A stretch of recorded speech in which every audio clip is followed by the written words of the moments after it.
Hey Vikings fans, what's up? Purple Nation? It's your boy here, bleeding purple and gold, ready to dive into something that's hit close to home for every true Minnesota Vikings supporter. Over 24 years ago, we lost one of our own in the most heartbreaking way imaginable. Korey Stringer, our Pro Bowl offensive tackle, gone way too soon from exertional heatstroke during training camp. But out of that tragedy came something powerful. The Korey Stringer Institute, that's been saving lives and changing the game ever since. Stick with me because this story of legacy, fight, and real change is going to fire you up. Today, we're talking about how Korey's death rocked the Vikings family, the NFL, and the entire country back in 2001. It wasn't just a loss on the field. It exposed how dangerous heat can be for athletes, especially big linemen pushing through brutal conditions. But Kelsey Stringer, Korey's wife, turned unimaginable pain into purpose, teaming up with experts to make sure no other family goes through that. Fast forward to now, in 2025, and the Korey Stringer Institute at UConn is stronger than ever. They just opened a brand new state-of-the-art occupational heat safety lab last month, and they're expanding with satellite labs, pushing federal policies against extreme heat. Guys, this is our Vikings legacy making a global impact. What do you think? Has Korey's story changed how you see player safety? Korey Stringer was a beast on the line, drafted in the first round out of Ohio State in 1995, started 91 games for us, made the Pro Bowl in 2000. He was the ultimate protector, always fighting for the underdog, with a smile that lit up the locker room. But on that scorching day in Mankato during training camp, everything changed when he collapsed from heat stroke. It was the highest profile heat stroke case maybe in the world, as expert Doug Casa calls it. Korey was at the peak of his career, in the best shape of his life, but the heat overwhelmed him. The shockwaves hit Minnesota hard. We mourned as a team, as fans, and it forced everyone in football to wake up. Do you remember where you were when you heard the news? For me, it still hurts thinking about Big K not being here. But his story didn't end there. It sparked a revolution in heat safety. Kelsey Stringer never gave up. After Korey's preventable death, she spent years in litigation, side by side with Doug Casa, submitting proof that simple changes could save lives. She wasn't fighting the NFL. She was pushing them to change so no one else would suffer. It took time, but in 2010, with NFL support, they launched the Korey Stringer Institute. The goal? Make sure other athletes, families, laborers, even military personnel never face that pain. Kelsey said it started with the NFL and trickled down, even to her son's little league football, where she saw small but real changes. That's the power of persistence, Vikings fans. One woman's fight turning tragedy into protection for everyone grinding in the heat. Doug Casa knows heat stroke personally. He survived one himself at 16 during a race in a heat wave. That's why he's dedicated his life to this. As CEO of the Korey Stringer Institute, he's led the charge in research, education, and advocacy. They investigate every sudden death in school and pro sports, uncovering brutal truths.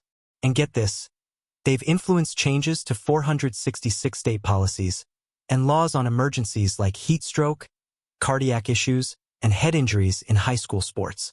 That's lives saved directly because of Korey's legacy. How incredible is that for us Vikings fans to claim? One shocking finding: since 1995, every single heat stroke death in high school football has been a lineman. Why? They heat up way faster than skill positions like receivers or safeties. Linemen can't train the exact same way. Their bodies demand different protocols. Football gets the most attention because it's the riskiest, but cross-country is dangerous too. And geography plays a role. Almost all deaths happen in the southeast due to that killer humidity. Big guys like Korey bear the brunt. Does this make you appreciate our O-line even more, knowing the risks they face every practice? Timing is everything. Almost all heat stroke deaths occur in the first 3 to 4 days of practice. That's when fitness levels are lower and bodies aren't acclimatized to the heat yet. The Institute's data shows clear patterns. Poor conditioning plus sudden intense heat exposure equals danger. That's why proper ramp-up periods are crucial. We've learned so much from Korey's tragedy, and it's making camps safer across the league. The big lifesaver? Exertional heat stroke is 100% survivable if you cool the body below 104 degrees within 30 minutes. cold water immersion, ice tubs, aggressive cooling first, then transport. Doug Casa compares it to using an AED for cardiac arrest. Act fast on site.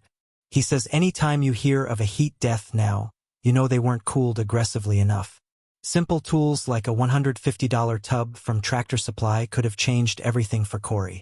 Mind-blowing, right? After over 15 years leading the Institute, Doug and Kelsey see massive change. From NFL protocols trickling down to youth leagues. Kelsey never chose this path, but she owns it fully. Korey was a fighter for the underdog, and she'd say he'd be proud seeing his name save lives. It's emotional but inspiring. What part of this hits you hardest, fam? The Institute isn't stopping in 2025 alone. They opened a new national laboratory for occupational heat safety at UConn, powered by industry partners, simulating extreme conditions for workers. They joined over 60 organizations pushing a federal heat policy agenda as the world records hottest years. Plus, expansions like a satellite lab in Florida for year-round heat research. This is growth, Vikings Nation, Korey's impact reaching laborers, soldiers, everyone facing heat risks. Looking ahead, the Korey Stringer Institute is consulting with the NFL, NCAA, military sharing protocols that prevent deaths and optimize performance. They're fundraising through marathons, seeking research participants, and leading the fight against rising temperatures from climate change. No doubt, more policies, more labs, more lives saved. Korey's legacy is just getting stronger. Kelsey reflects on how it all trickled down. Small changes in Little League, big shifts in Pro Ball. She knows Korey would love seeing his fight continue through her. He protected on the field. Now his story protects off it. That's true Vikings heart. Proud to be part of a fan base honoring Big K this way. So Vikings fans, what do you think about Korey's enduring legacy with the Institute's new labs and policy pushes in 2025? Has this story reminded you why we love this team so much? Drop your thoughts in the comments, favorite Korey memory, or how player safety has evolved. Let's talk. And hey, if this fired you up, smash that like button, subscribe for more Minnesota Vikings news and passionate takes, turn on notifications, and share with your fellow Purple People eaters. SKOL. We've covered the tragedy, the fight, the discoveries, and the ongoing wins, all because one Vikings loss became everyone's gain. Thanks for riding with me on this emotional one. Until next time, stay safe in the heat, and go Vikings. Purple pride forever, Korey Stringer, we remember you, brother. SKOL Nation.